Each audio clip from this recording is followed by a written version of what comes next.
თქვენ ახლა საქართველოში აღმოჩენილ ყველაზე ძველი ქალაქის ნაშთებს უყურებთ. ის 3400 წლის წინ დაარსდა.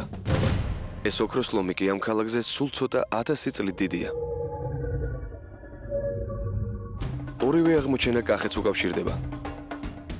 აქ კახეთში ქართული ცივილიზაციის სათავეებია. მისი არსებობის შესახებ არაფერს იუწყებიან ასურეთისა და ურარტუს სამეფოთა უძველესი ლურსმული წარწერები. ახლა ამ სამყაროს შესახებ ჩვენ მოგითხრობთ. თქვენ თომა ჩაგელიშვილთან ერთად არა მხოლოდ უძველეს, არამედ პირველ ქართულ ცივილიზაციას შეეხებით. ჩვენ უძველეს ქალაქებს მოუძებნით, შევისწავლით და პირვანდელი სახით აღვადგენთ.